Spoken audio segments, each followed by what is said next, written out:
Hey everybody, before we dive into today's episode, I wanted to take a few seconds to introduce you to my brand new YouTube channel called Milestone.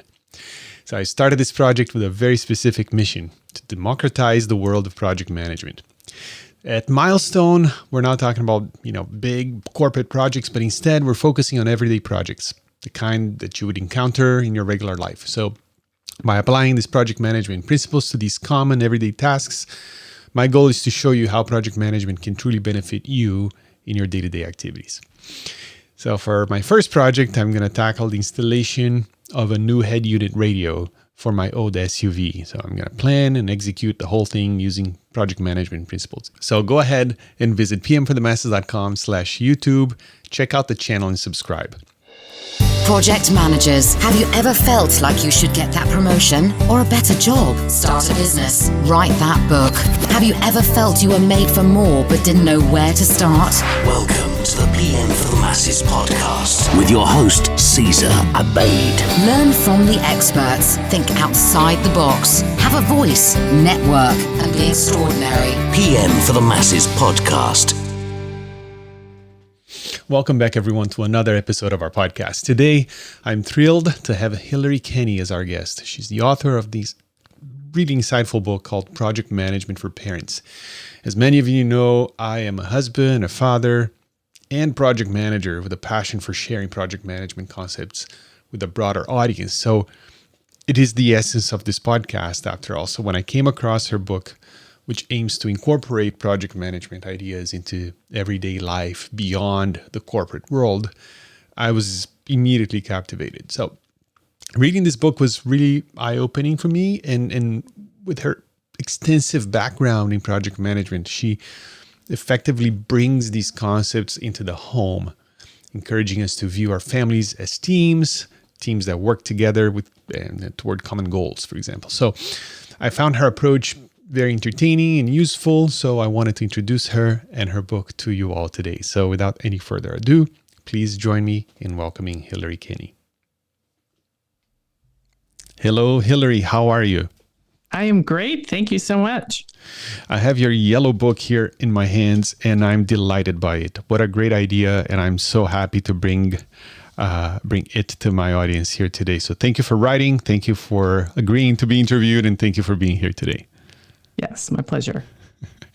So, project management for parents.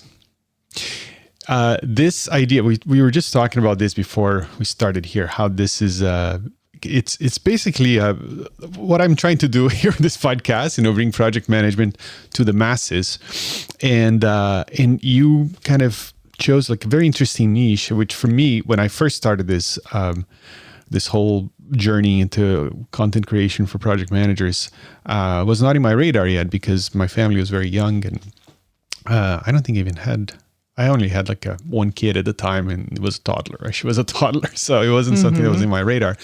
But what a great idea. So project management for parents. So that sounds so corporate, right? Like project management. People think Gantt charts and meetings and reports and all that.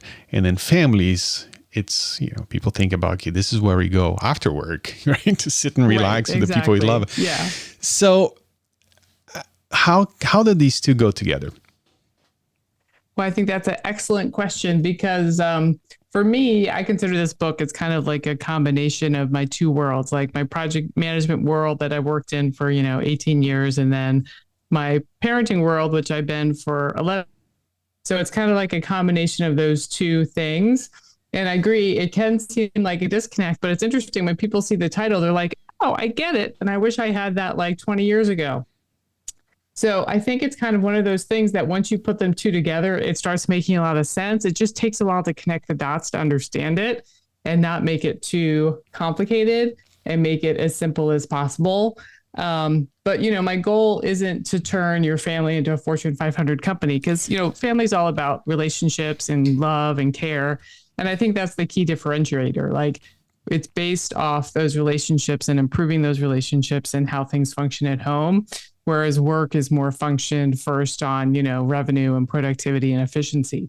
So I think it's a slightly different, you're coming at it from a slightly different angle, but you can use those same tools and processes to get to a better outcome. Because I think that's the goal of project management, is that we're trying to get to a better outcome in the long run. And there are great ways that we can use to help us get there, whether that's at home or at work. Great. Yes.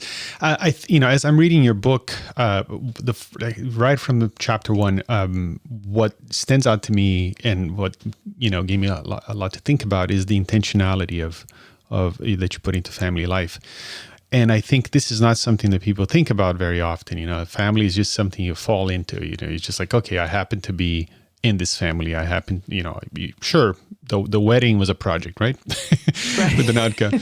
And then you do Yes. that, and then maybe buying a house is a project, or finding that job is a project. But the actual living that life with those folks, I think we tend to just kind of go with the flow, and then we wonder later in life, what happened? What did I miss? Because Right. maybe our relationships are not what we expected them to be. Our kids didn't turn out the way we hoped, or whatever, right? Like, we always look back and say, what did we miss? And I think the intentionality that you put into this idea is really interesting. So maybe we can start there. Like, we talk about the family charter, right? And you mentioned the Ritz-Carlton and having a motto, and you having worked there. So how can we? I don't want to give away the entire chapter of the book, but maybe talk a little bit about the importance of having that common maybe worldview or common set of goals as a family, so we can then work with that as a basis or a principle. Yeah, absolutely.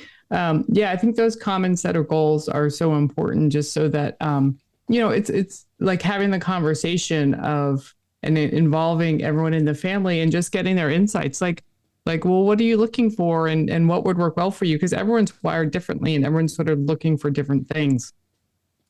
And part of that is sort of, getting on that same page of sort of, what do you want, and how do you want things to function? And, it doesn't have to be a huge strategic planning process like you'd go through with your organization. But it's something as easy as recognizing, like, I'm a saver, my husband's a spender. I'm an extrovert, my husband's an introvert. Recognizing those differences and the personalities in your families, and how are they going to impact, how you operate, and what do you want to do? In our family, if I was probably married to an extrovert, we'd be, holding dinner parties every weekend. But, that's not what my husband, gets his energy from. So we do things a little bit differently. But, we both love the outdoors. And we love to go camping with our son. So those are some things that we definitely strive for.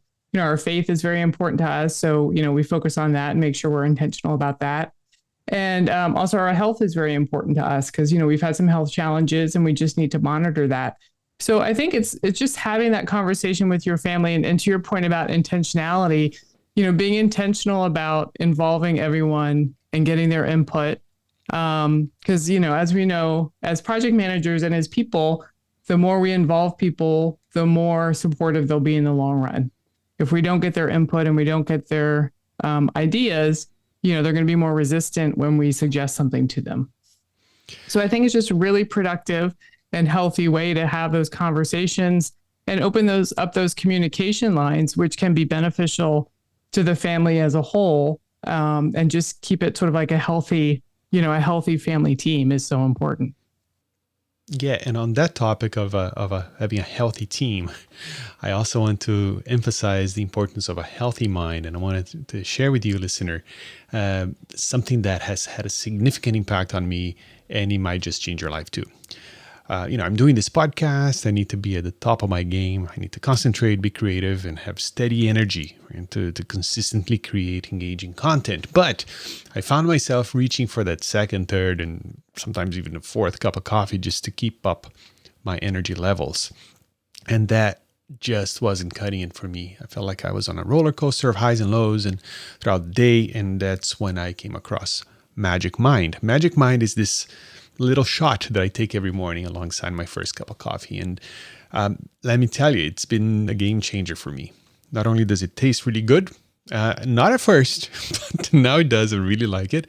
It's super easy to incorporate into my morning routine, and it has improved my productivity so much. And I found that I'm getting more done, and also in less time, which allows me to stay focused and accomplish a lot of my tasks, if not all my tasks. So, at first. I took it once and twice, and then after the third day, that's when I started to notice the benefits. So I was able to cut down on my coffee consumption, and I don't experience that midday crash anymore. Like after lunch, you get that crash, you get the lull of energy that a lot of people complain about, and I find that Magic Mind helps extend the benefits of the caffeine. And makes it last longer, basically. So I found myself more focused, more productive, and less stressed. And a lot of it is because the ingredients that are in Magic Mind, including matcha. Matcha, maybe you've seen it before. You can get tea, you can get matcha lattes at Starbucks, but it's an amazing ingredient. It contains less caffeine than coffee, but comes with additional compounds that extend the benefits of caffeine by slowing your body's ability to absorb it, if it makes sense. So it prevents a spike in cortisol levels. I don't really fully understand this. I just know that it works. And what it does, it also prevents that crash that comes from ingesting too much caffeine. So, and Magic Mind also contains other elements, including L-theanine that naturally reduces stress levels. So it's like nature's extended release version of caffeine, if that makes sense. So I can't recommend Magic Mind enough. It helps me so much, and it's been such a significant addition to my daily routine. And it changed my productivity. So I shared it with my friends, and they love it too. So if you are looking to level up your productivity and focus, Magic Mind might be just what you need. So here's the deal. If you're interested in trying Magic Mind, they give me a unique link and discount code to share with you all. So you can get up to 50% off your first subscription within the next 10 days, or 20% off your one-time purchase, which you can use anytime. So just go to magicmind.co/PMP. magicmind.co, not .com, .co.co/PMP. And then when purchasing, use my code PMP. But don't wait too long, because this 50% discount only lasts for the first 10 days from the airing of this episode. But the 20% you can get it at any time. So I honestly believe Magic Mind can be a game changer for anyone who struggles with focus or productivity or energy levels. So if you're looking to elevate your game, highly encourage you to check them out at magicmind.co/PMP and use the code PMP to get your discount. Enjoy, and here's to your productivity boost with Magic Mind.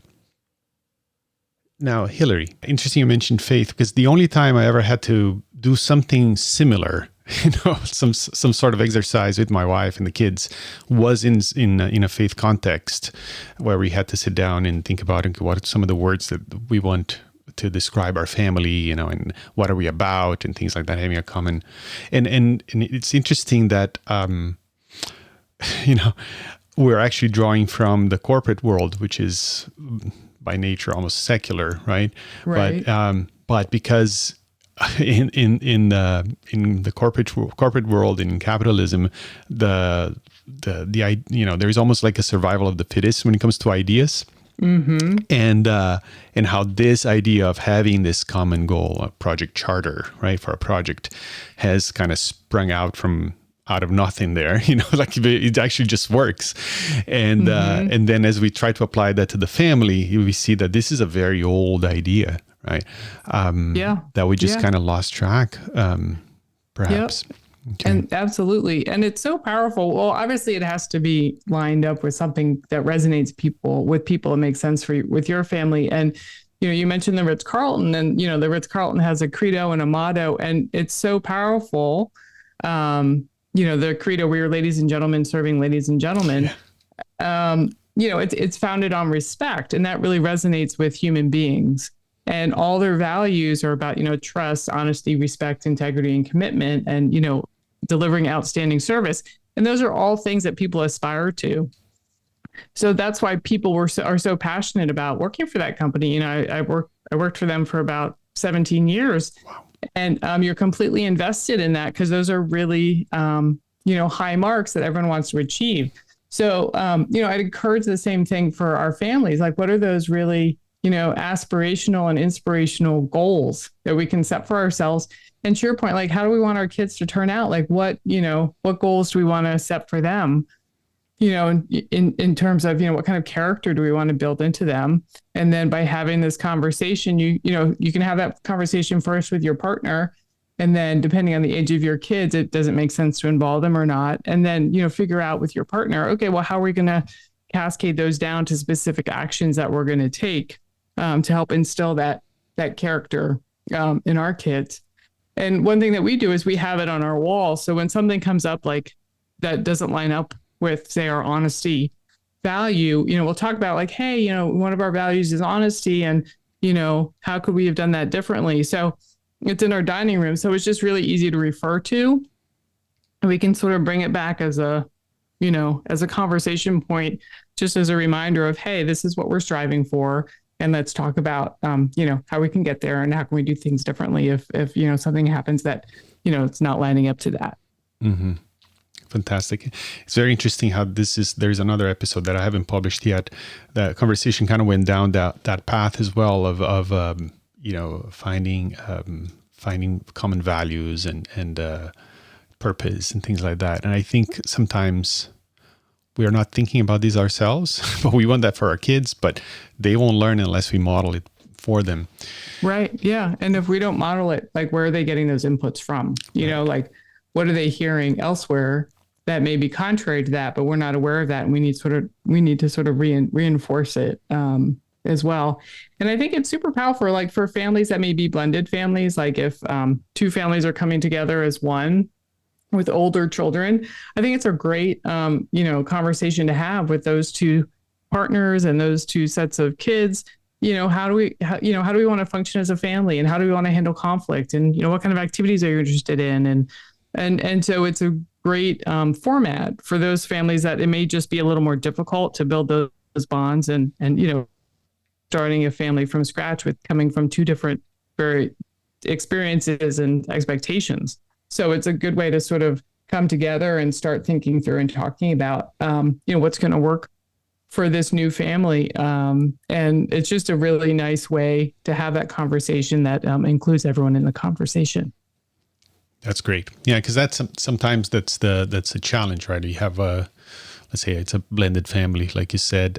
People come from different backgrounds, different ideas of what family life should be, or sometimes the kids are a bit older, and there's attitude, there is the difficulties with a new person living in a new environment. Yeah, resistance. Yeah, there's a lot we could unpack with change management and that sort of thing, but. Yeah, there's a lot. And that's what I love about project management is it really improves communication, and it gives us tools to talk about sort of awkward topics in a very neutral way. And that's one of the beauties I think about project management applying to family life is it gives you processes and structures to talk about,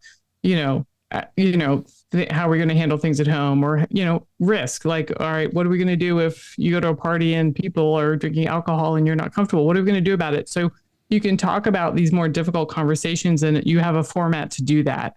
And it sort of brings these things to the surface so you can have a good conversation about it and address it. Great. Well, let's talk maybe a little bit about some of the tools and templates and things that we know from the PM world that we can use. I mean, we talked about a project charter. Before I forget, I think talking about some of these ideas are kind of old. Families used to have a family motto, right, and a coat of arms with some. Latin, interesting! Right? I haven't thought about that before. I love that. Yeah, right? Like the Lannisters, right? They pay their debts, for example, from Game of Thrones, things like that. Love that. We kind of lost that a little bit. Okay. Yeah, now we're focused more on the words, less on the colors and the plaid design. But yeah, I love that. You could incorporate both, right? Mm-hmm. Come up with your own sort of like coat of arms design and use symbols to represent what your family stands for. And then also have the words as well. That's a great idea. Mm-hmm. Cool. All right. So maybe this sounds like a good idea, and I get it. I'm on board. I talk to the kids, talk to my spouse. They're all like, "Oh yeah, we need this in our lives." So, what are some of the? So we talked about creating the charter, or like having that conversation about what are our values, what we stand for. And like I said, I did that before. I did that a couple of years ago, and then it just sat in a binder. Didn't do anything with it. So, what's the first step to actually turn that into some sort of reality? Well, I would just say keep it simple. It doesn't have to be perfect, first of all. And something similar happened to my husband and I. We went to some like marriage family class, and they said, come up with your mission statement. And we went out to lunch and we had a date night. We came up with it, and then we like lost a piece of paper in the flurry. So parents are busy. So what we ended up doing is I just went online and I Googled like family, family vision statement. And there's a ton online. And I just found one that looked similar to what I liked and lined up, and I bought it, and it's hanging on our dining room wall. Because, I had aspirations of like, oh, we're going to come up with our own custom one. I'm going to have someone needle point it on SD, and then we're going to frame it and hang it on the wall. But that never happened because, we're busy. So keep it simple. It could be as simple as, just write a few words down on a piece of paper and stick it to your fridge. And then the thing is, it doesn't have to be static. Like it's fine to, ebb and flow and change. And then, if you want to get more fancy, type it up, add a little more detail on what specific actions you're going to, achieve. Like, oh, we're going on vacation, twice a year. We're going to go camping 3 times a year. We're going to eat dinner together 3 times a week. We're going to go to our, faith community once a week. We're going to exercise 3 times a week, different ways. You're going to sort of tactically address them. So yeah, I would just put it on a piece of paper, get it up on the wall somewhere, and just refer to it. Like ours hangs in our dining room. And then, every once in a while we'll look up to it and like, oh, let's talk about that one and how we can bring that to life.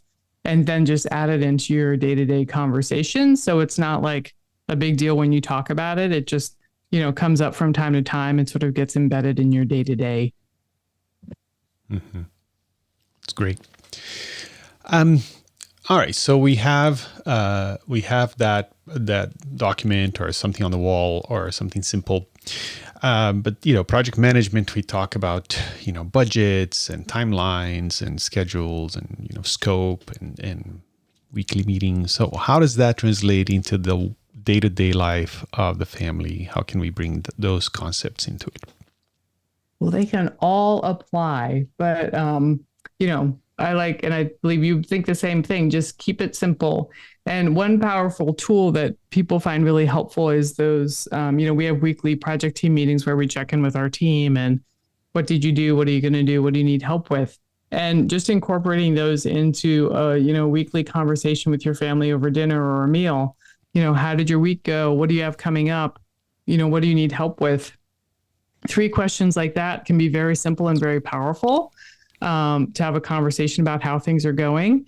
And also either as a family or with your partner, review what's on the schedule for the week that's coming up and talk through what changes or pickups need to change, or, where there are areas that you may need to move things around. And I think having that weekly conversation is a great parallel to the weekly project status meetings.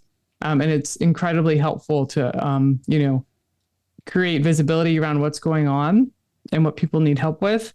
And people can communicate back and forth. And the other really big benefit of that is when your kids are involved in those conversations, they start exercising that planning muscle and that executive function skills that we all want in our kids, and their ability to think ahead and problem solve. So if they're hearing the conversation, oh, well, you've got track and field practice at 5 but I don't get off work till, 5:30 or, what can we do? Oh, well, maybe we can call Aunt Jane and she can take you to track and field practice that day. Or maybe, I'll see if I can get off work earlier. So they start developing those skills of planning and problem solving, which is so important, and applying them to their day to day. And it's neat because I've seen in my son, like he was homesick this week. And my husband and I were working. We're like, okay, well, you need to come up with a plan because, we don't have time to, help you figure out how you're going to spend your day. So he wrote on the whiteboard, okay, this is how I'm going to spend my time. So, and, he broke it down by hour. So it's just fun to see those skills come to life that you've sort of been working with them on. And it's really neat to see the benefits of using these types of tools at home and how they can really equip our kids with those skills that they'll need long term. So cool. Do you do, for the weekly meetings, do you have a set time and day, or is it just happens organically around the dinner table, for example? Yeah, we keep it pretty organic. It kind of depends on the week. Like for weeks, this week was pretty complicated. So we talked about it. When was it? On Saturday. Like, okay, I was trying to get a little, feeling that anxiety was starting to kick in. I'm like, okay, we need to talk about it. But other weeks that are easier, we may not need to have that conversation. We also keep we keep a shared calendar. We use Cozy, which is an app on our phone. So, we've got access to our schedule at any time. My husband and I do. So, we'll ask questions. So we kind of have ad hoc meetings too. So that's sort of our project plan that helps us stay on track and know what's going on and what we need to work around. So I think those two tools are super helpful for us. And just, the awareness of the work and the schedule that's going on and how we're going to manage against it, like, we do in project management. Mm-hmm. Okay, that's great. That sounds amazing. If I have one, the kids actually being proactive about that kind of stuff, because something we're struggling here right now. We have one teenager and one preteen and one 9-year-old, and it's things we take for granted. Like, okay, if you need to be ready by this time, what time do you need to get up? And then work backwards from that, and it's just like we need to be on it all the time. Yeah. Well, it's tough with teens because they need so much sleep, right? Right. And then trying to, get them motivated to do it. I mean, it's challenging. It is not easy for them to do that. But, involving them and helping them come up with that plan, is a first step in getting their buy-in and, helping them build those skills. Mm-hmm. But, it's not easy. They're learning, right? They're learning. They are learning. Yes, we hope. Yes. Yeah, they are learning. It takes time. It does take time. Okay. Okay. So one thing that one thing that resonated with me, because I got this book, your book in during a very interesting time, because my wife and I are very different. She's very organized. She's very risk averse. She's a planner. She likes to see the whole picture, and I'm way more. I'm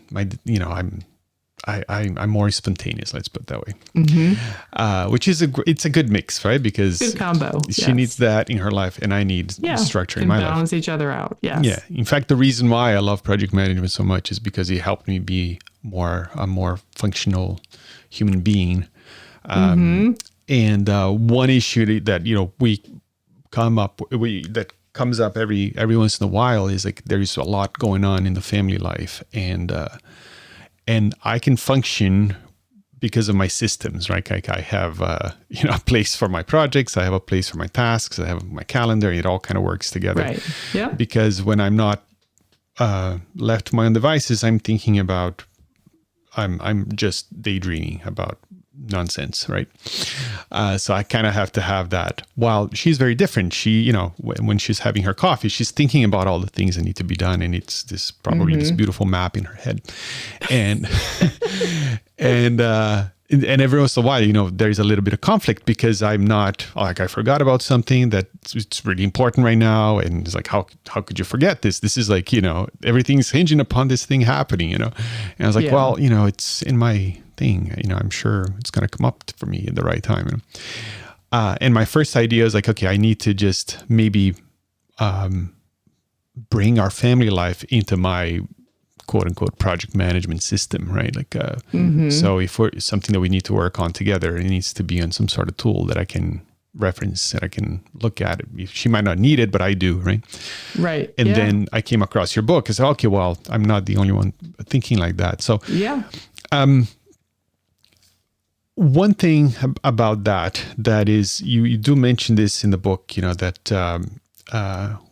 how did you put it? Let me get it here. In the corporate world, project management is task focused, but at home, you're focused on relationships. One thing that we talk about here in the podcast from time to time is the fact that oftentimes project managers don't have organizational authority over their team because they're not their managers, right? Yeah. So we talk a lot. People that don't report to you. Yeah, that's always the fun part. Right. But so a skill of the good PM is leading without authority, right? Right. Yes. And I think at home, it's easier sometimes to just rely on authority because you do have it at home, right? It's okay. You're going to do that because I say so. Right. So how do you see that working? You know, like how can folks bring that mindset of, okay, I need to get this person to buy into this idea so they do it, as opposed to me just telling them to? How do you bring that home to your children, for example, who you may just want to tell them to do it because, hey, it makes sense. Right. It's our last response when we're exasperated. Just do it. Right. Yes. But yeah, I love that parallel of, as project managers, we're often, getting work done with people that we don't have authority of. And I hadn't thought of that before, but I love that connection. It's almost like how we need to approach our kids because, the kids, they kind of shut off when we pull that authority level, right? And they kind of shut down and they're like, yeah, I'm out of, they just don't want to be involved. And, at work, we kind of have to more woo people to get the work done, right? Because they don't report to us. And, we really have to build those relationships and create those team environments where people are excited to do the work and engaged. So I love that parallel of applying that and thinking through, maybe it's almost like switching off that thing in our head of like, okay, I'm going to approach this like I do at work and, I don't have authority, or how can I treat them so that they want to participate?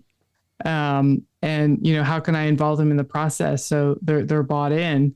And, I think some tips to be able to do that is, bring them in early into the decision-making process. Like, for example, planning a vacation, bring them in early and, ask them what they think about where they want to go and what they want to do.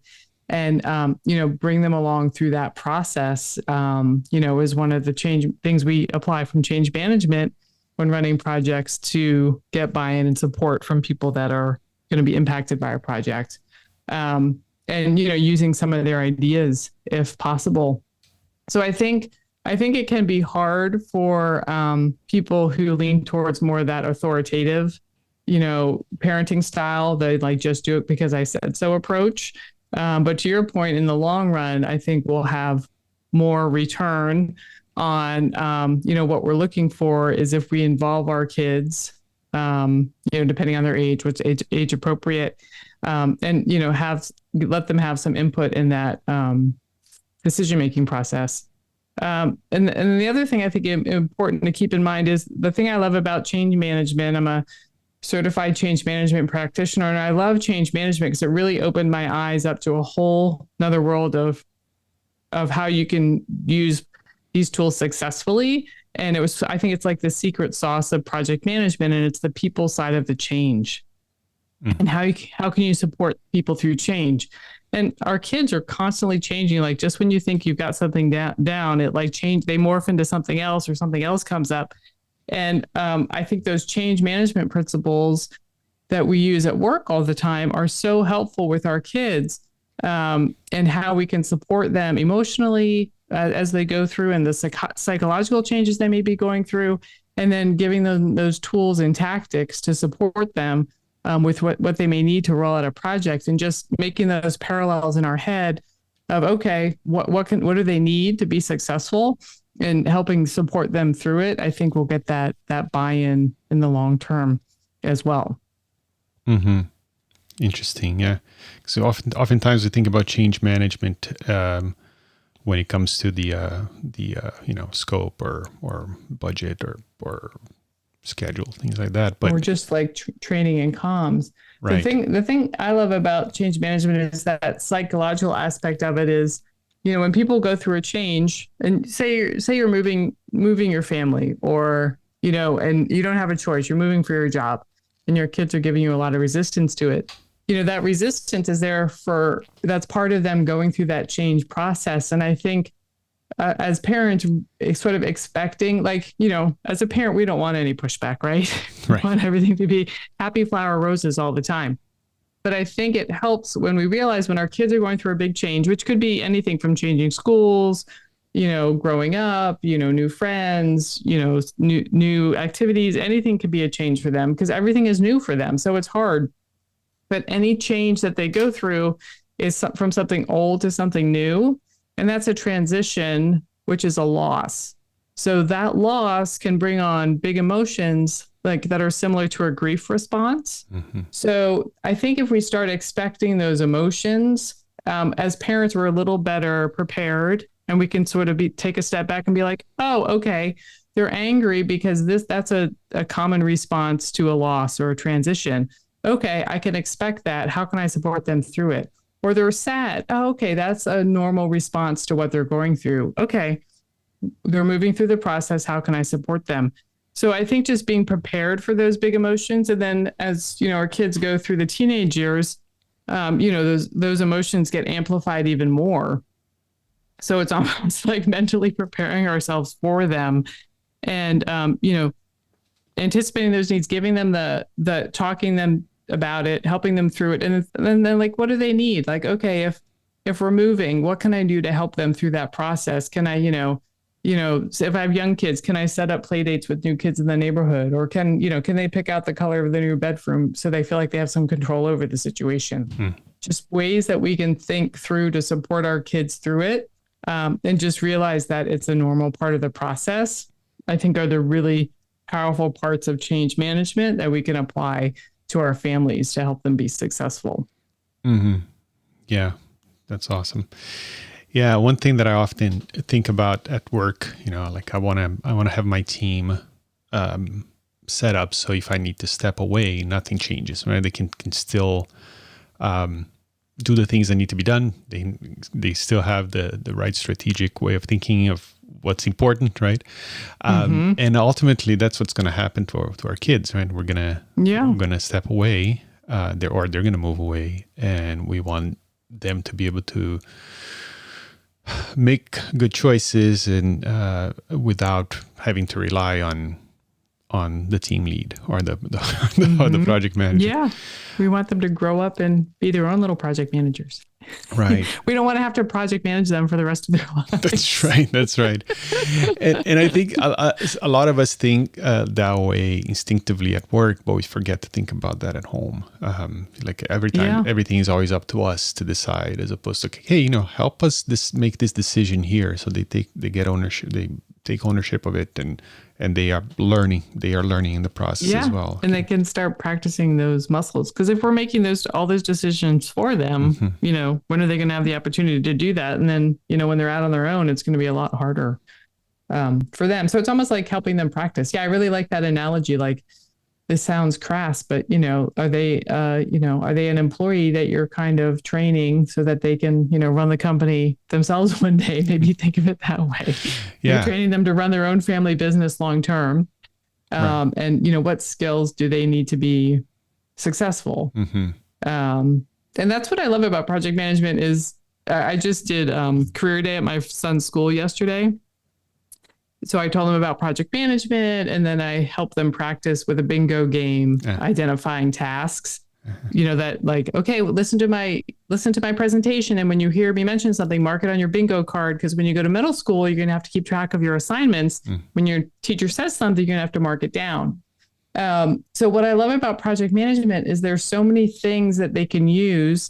And they don't have to be a project manager. They can use it at school. They can use it in any job. They can use it in any industry. And that's why I get so jazzed about project management. And I'm sure you do too, is because it's just so applicable to so many avenues of life.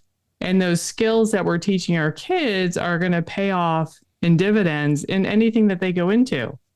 So I just think it's so neat as a parent to have the opportunity to share these things with our kids. To really help them long term. And to your point earlier, as long as we don't veer too far on the side of you must do this because I said so, then really get their buy-in and help them see the value in it and give them those critical thinking skills. I think that the payoff is really, really beneficial. And I think they'll appreciate it. Like, I hear a lot of kids struggle in middle school, and my son's about to go into middle school. So I'm just trying to be really thoughtful of, okay, how can I help him be equipped so that he'll be able to, manage all of his different teachers and all of his different assignments and stay organized so they're all compiled in one place, and he knows what to do about it. And then he'll be able to do that on his own with me helping him first, and then gradually he'll sort of graduate to a more independent level, and then hopefully when he's an adult he'll be able to manage things on his own. Mm-hmm. Yeah, that sounds really cool. The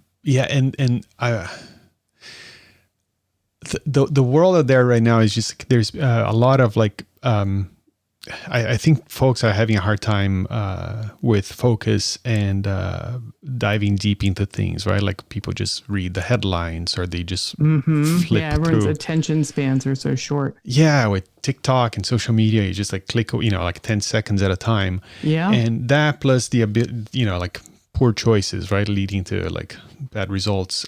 So I almost feel like if you have the ability to do something complex, which projects almost by definition are, right? You need to kind of be able to break it down and organize it in a way to actually get it done. If you can do that, and also you are capable of making good choices and making good decisions based on data and based on your values, it's almost like a superpower, right, today. Right, exactly. And through all those things that we've talked about, like the charter, you talk about values, and those weekly family meetings when they're problem solving with you, they're developing that critical thinking and seeing the impact of different decisions.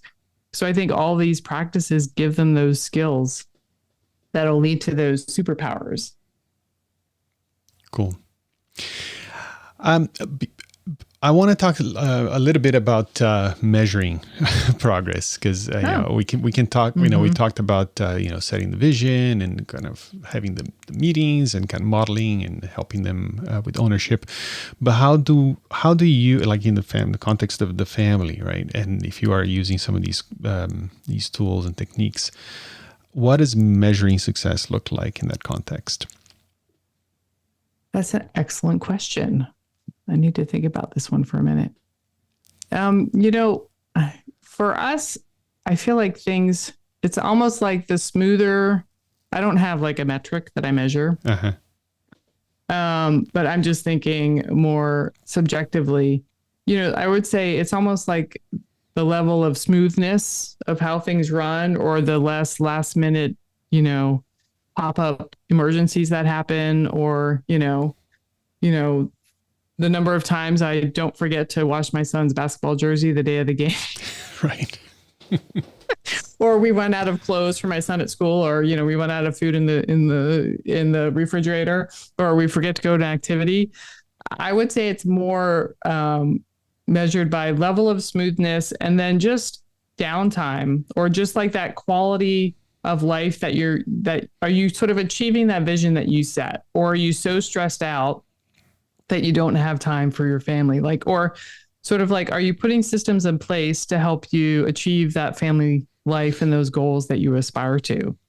So sort of like for us, one thing that we do is I reduced my hours at work, because we realized that, we were just too stressed out and we weren't getting that quality of life that we needed, with both of us working, really long hours.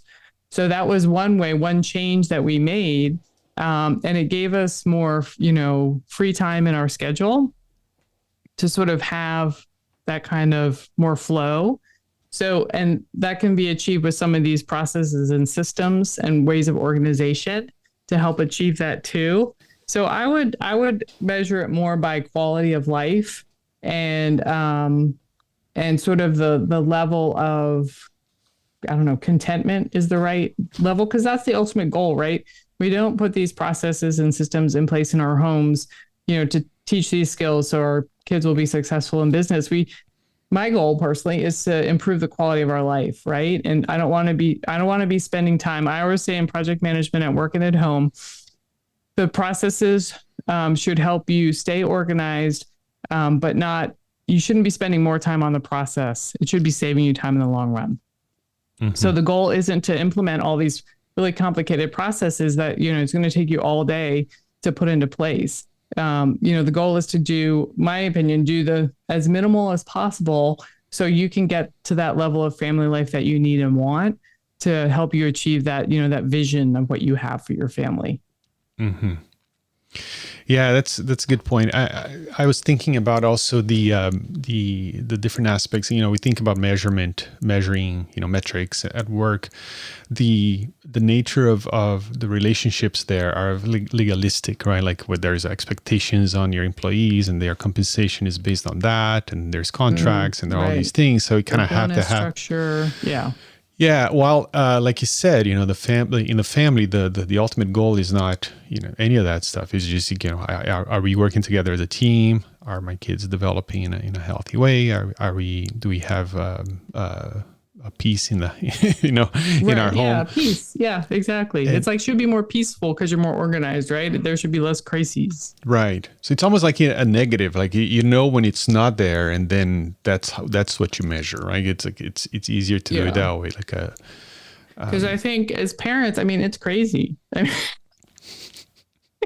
There is so much going on, and if we have big jobs and families and our their activities and their commutes, and there's just a lot going on. So yeah, parenting is hard, and the more things that we can implement to make our lives easier and our kids' life easier to create more peace, I'm all for it. Amazing. All right, so let's say folks are listening right now. They have a family, maybe they have kids, maybe they don't, maybe they just have a partner, or maybe they are a child, who lives at home still, and they're listening. And besides getting your book, which we'll have links to in the show notes on how folks can get it, but what is like maybe the next thing they can do right now to kind of get started in this direction? I would start just talking about it at home, because I think the most important thing is open up those lines of communication and just ask them, so how do you feel about, the organization levels at home, or if you have a vacation coming up, or talk about summer plans or fall plans, or how are you feeling about our family schedule? Is it too busy? Is it, do you want to do more activities? And I would start facilitating input and getting input from your kids and from your partner about how things are going.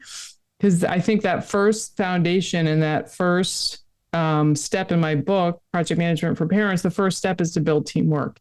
And without that first step, you can't do anything else. Like, to your point, if you just go in, okay, we're implementing this new chore tracking system because I said so, that's going to flop.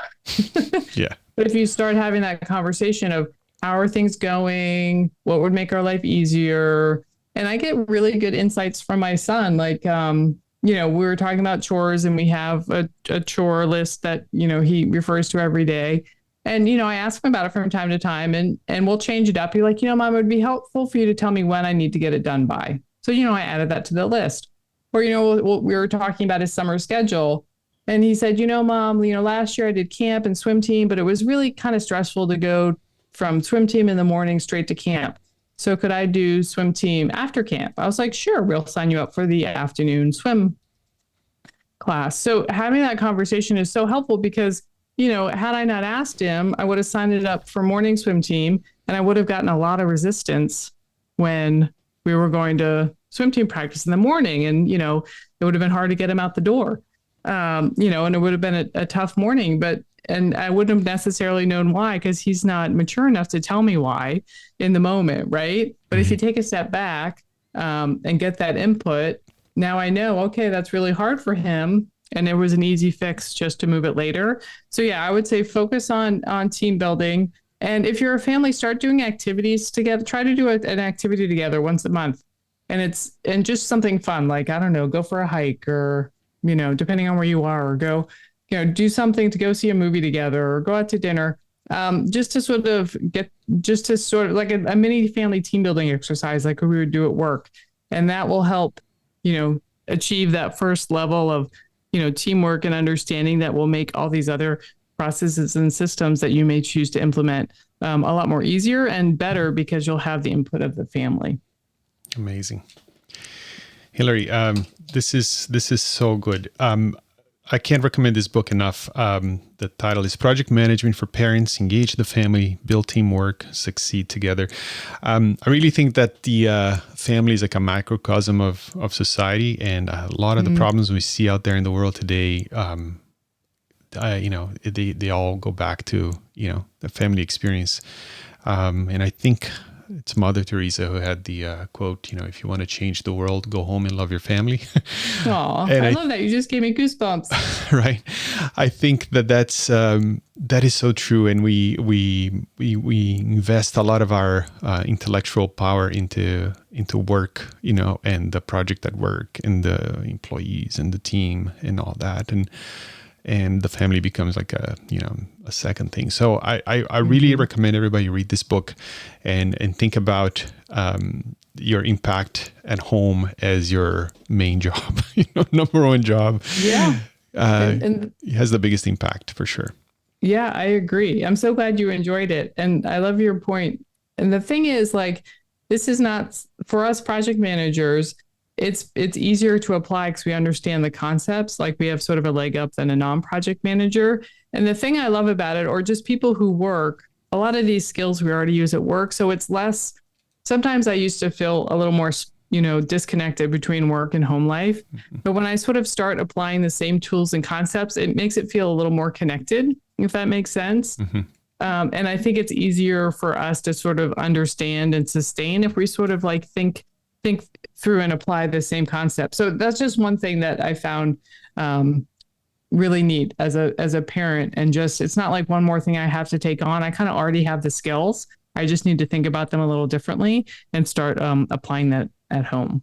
Fantastic. Hilary, if people want to learn more about you and your book, where should they go? Absolutely. I have a website, projectmanagementforparents.com. And there are resources there. I've got a monthly newsletter, and then you can link out to Facebook and Instagram from there as well. Sounds good. Again, Project Management for Parents, Engage the Family, Build Teamwork, Succeed Together by Hilary Kinney. Hilary, thank you so much. Delightful conversation. Thank you so much for taking the time and talking to us here today. Absolutely. Thank you. And I want to say a special thank you to the sponsors for today's episode, Magic Mind and Atoto, who provided the radio head unit that I'm installing on my SUV as part of the new YouTube channel. So go visit myatoto.com to check out their line of products. They are a champion of this podcast and of the new YouTube channel. So go to myatoto.com. And I'll see you next time. And until then, remember that life is a project and you are the manager. Bye-bye.